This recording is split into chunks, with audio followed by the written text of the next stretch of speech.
botar para gravar aqui. Vamos dar continuidade e correção nos exercícios do capítulo 5 e do capítulo 6.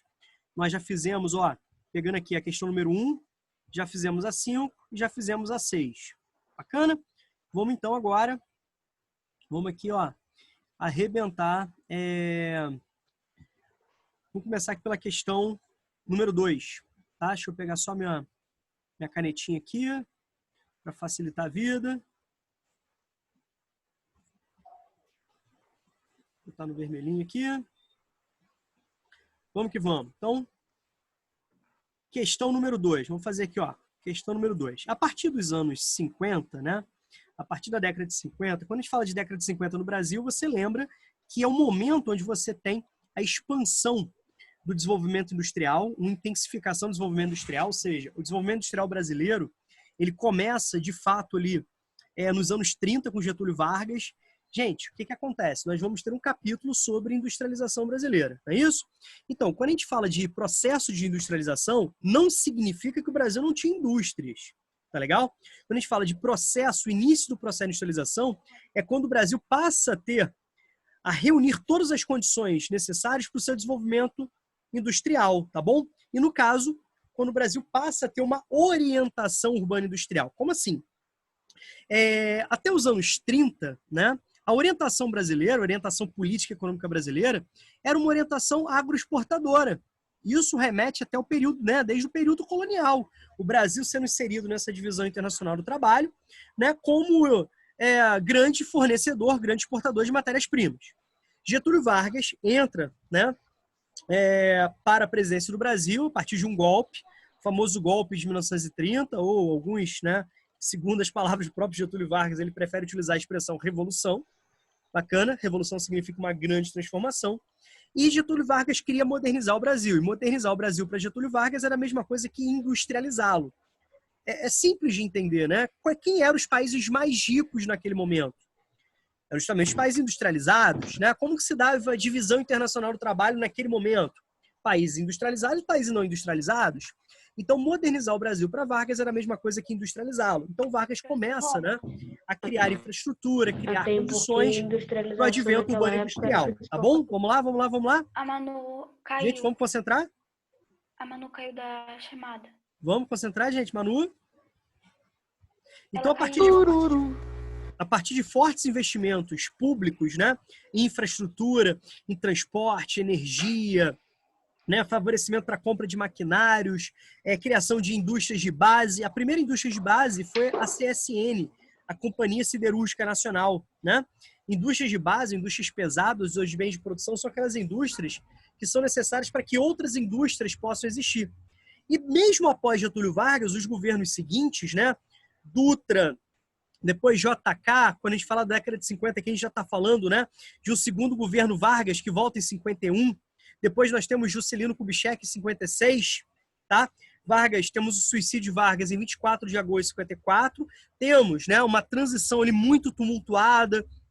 O vice de Vargas renuncia, que era o Café Filho. Depois nós temos, né, um processo que assume Irineu, que era o presidente do Senado. Depois você tem o general Teixeira Lott, né, assumindo o controle, ou seja, um período político tumultuado, até que vem Juscelino Kubitschek em 56, que dá um estímulo muito grande para o desenvolvimento industrial brasileiro, tá? Para essa continuidade de integração territorial. Nós vemos isso no capítulo de construção do espaço geográfico do Brasil. É o momento onde há um processo de direcionamento da construção do espaço geográfico para porções mais interioranas do Brasil, tendo como eixo de contato o centro-oeste. Não é à toa que a transferência da capital se dá para aquela região. Entre as várias justificativas, uma lógica de integrar as regiões brasileiras, dando continuidade, né, à política de integração territorial. Lembre que o Brasil, até os anos 30, poderia ser classificado como ilhas econômicas, né? A partir de grandes redes de transporte, integração através de rodovias, bacana, comunicação e também de produção. Tá bom? Beleza. A população brasileira tem apresentado diminuição das taxas de natalidade. Como assim? Quando a gente fala de avanço da industrialização, a gente precisa entender outros fenômenos importantes. A industrialização ela vai ser a primeira atividade econômica a criar emprego em massa em regiões urbanas. Tudo bem? Certo? E, ao mesmo tempo, nós temos a modernização do campo. a modernização do campo a partir de capitais, grandes empresários, com auxílio do poder público, chegando no campo. O que isso vai gerar? Um estímulo muito grande para o aumento da produtividade. Óbvio, né? As indústrias exigiam matérias-primas abundantes, diversificadas, a serem transformadas, então o campo também precisava se modernizar. Máquinas chegando, gerando desemprego, grandes empresários chegando, gerando concorrência com o pequeno agricultor que vai quebrar, que vai falir, o médio agricultor vai ficar submisso dentro dessa cadeia produtiva. Então você tem um processo de modernização que é acompanhado também por um processo de pauperização, de pobreza, de desemprego, de miséria. Então você junta a atratividade da cidade, mais os fatores repulsivos do campo, você tem um êxodo rural muito forte, essa migração campo-cidade. Então, acompanhando esse processo de industrialização, nós também temos o processo de urbanização.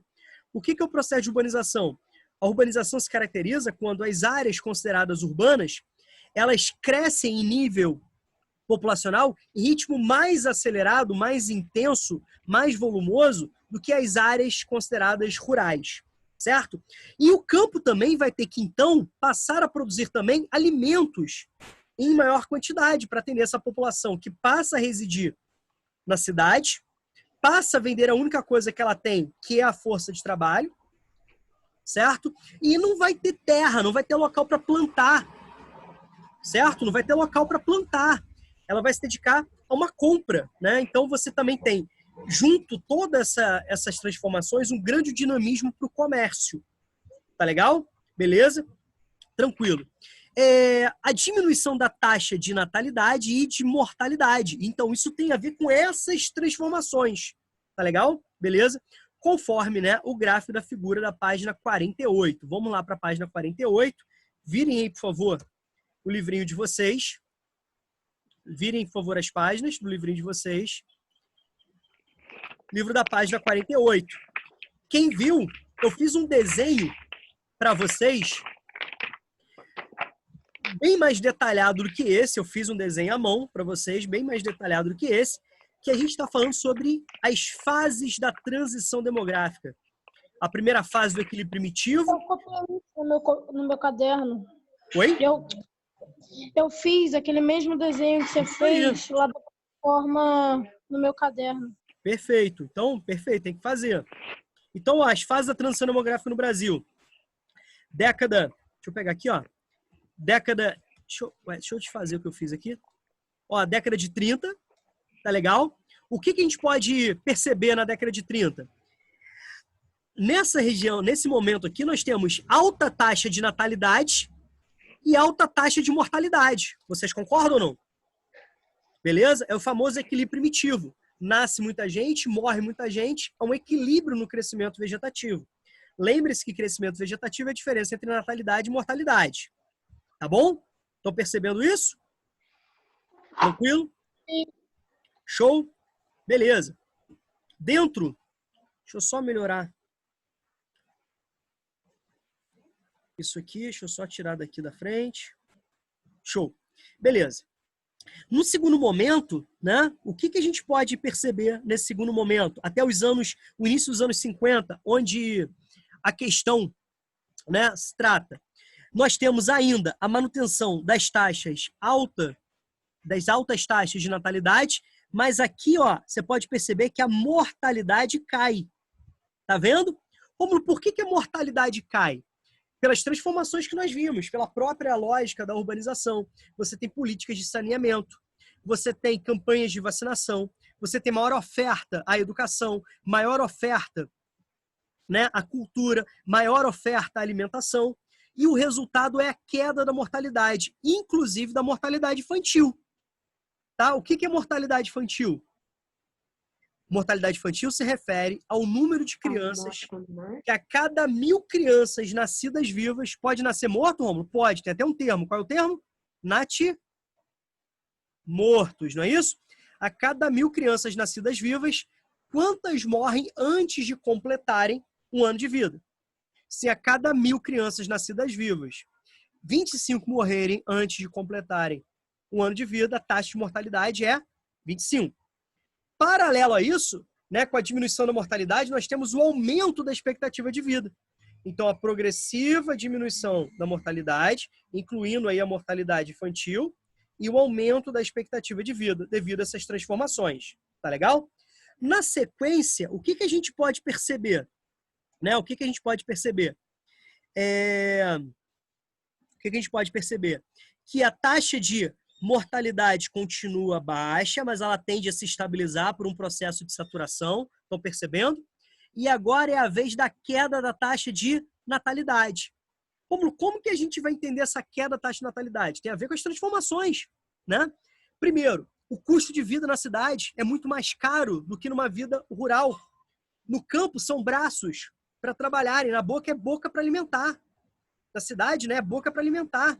O custo de vida mais, né, maior, né, o custo de vida mais intenso, o custo mais caro de se viver. Tá legal? Segundo, a entrada da mulher no mercado de trabalho. Lembrem-se, né, que as fábricas queriam mão de obra ofertada, abundante e barata. Não importa se era homem ou se era mulher. Lembrem-se que a renda familiar do homem já não era suficiente para sustentar a casa. O custo de vida é alto.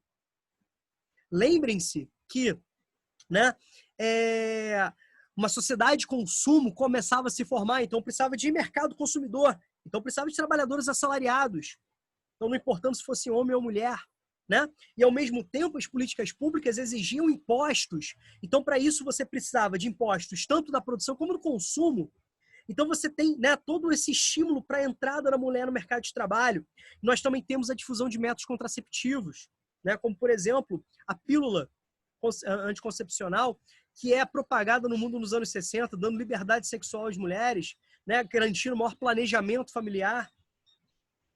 Beleza? Certo? Então, nós temos, né, vários fatores que, conjugados, explicam a queda da taxa de natalidade. E o Brasil, então, está aqui, ó, né, nessa terceira fase, na fase onde nós temos uma desaceleração do crescimento vegetativo. Ainda é positivo, tá? Ainda é positivo, mas nós estamos desacelerando em relação a ritmos anteriores, certo? O que o IBGE aponta? Que, a partir daqui, numa projeção que não está mostrando na tabela, finalzinho dos anos 40, né, 2040, 2050, o Brasil já pode apresentar um índice de crescimento vegetativo negativo. Tá legal? Certo? Lembre-se que qual é a tendência? Uma tendência já apresentada por muitos países desenvolvidos, né, países europeus, Estados Unidos, Canadá, Rússia, Japão, tá legal? Que você tem o quê? Um crescimento vegetativo negativo. Lembre-se que aumenta a expectativa. Vamos pegar a Europa, por exemplo, né? Aumenta a expectativa de vida, você não tem uma reposição da natalidade, da base da pirâmide. Tá? Com isso, você tem um número significativo de idosos, o que explica a maior taxa de mortalidade. Certo? Quando você fala em continente, qual é o continente que tem a maior taxa de mortalidade? É a África. Aí você vai relacionar, lógico, né? A bolsões de pobreza, sobretudo na África subsaariana, onde a expectativa de vida é muito baixa. Agora, se você pega o segundo continente em taxa de mortalidade, é a Europa. Você fala, caraca, Romulo, como assim? Os países, né, europeus, eles são, em sua maioria, países de alto padrão de desenvolvimento. O que explica? Uma alta expectativa de vida resulta num grande percentual de idosos e, consequentemente, você tem um número significativo de morte devido, né, a esse número de idosos, tá bom?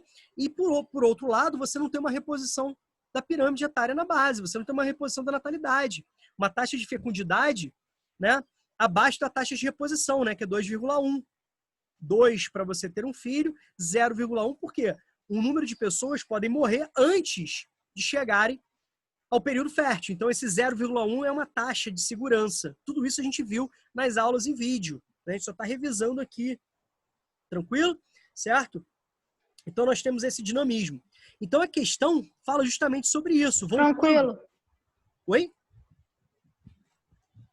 Alguém quer falar alguma coisa? Não, Chico disse tranquilo. Show? Ah, beleza. Voltando aqui para a questão, né? Voltando aqui para a questão, né? A questão está pedindo justamente isso, esse entendimento um pouco mais aprofundado, né? Explique, ó, o verbo de comando é explicar, tá? Verbo de comando é explicar quais fatores contribuíram para a redução da taxa de natalidade. Tem a ver com a própria dinâmica da urbanização. Maior custo de vida nas áreas urbanas, maior inserção da mulher no mercado de trabalho, que vai, né, maior difusão de métodos contraceptivos, que vai implicar numa diminuição da taxa de fecundidade ou fertilidade, que vai gerar uma diminuição da taxa de natalidade. Tá claro para vocês? Significa o Brasil avançando para uma outra etapa da transição demográfica, tá bom? Na sequência, o item B. Quanto à redução da taxa de mortalidade, fatores que contribuíram: maior avanço do saneamento básico, campanhas de vacinação, né? Maior oferta a alimentos que garante uma maior segurança alimentar. São fatores que vocês podem, né, utilizar como justificativa para explicar essa queda da taxa de mortalidade no período mencionado, tá bom? Reparem que a gente está falando sobre aspectos diretamente ligados ao processo de urbanização. Então, quando a gente compara, por exemplo, ao mundo rural, a expectativa de vida é menor. Quando a gente compara o mundo rural, a taxa de fertilidade é maior, a taxa de natalidade é maior. Tá legal? Beleza? Então, a gente precisa entender isso. Aspectos relacionados às políticas públicas, desigual, negligentes, tá bom? E, ao mesmo tempo, se a gente pegar uma visão mais ampla, se a gente analisar o Brasil, as regiões brasileiras são muito discrepantes em termos de ritmo de crescimento vegetativo, em termos de taxa de natalidade, expectativa de vida. O que nós vimos nos capítulos anteriores? Que existem Brasis. E esses Brasis também acontecem quando nós falamos sobre dinamismo demográfico. Tá claro para vocês? Alguma dúvida? Beleza? Tudo entendido? Tá claro. Ninguém tem dúvida de nada? Não, eu acho que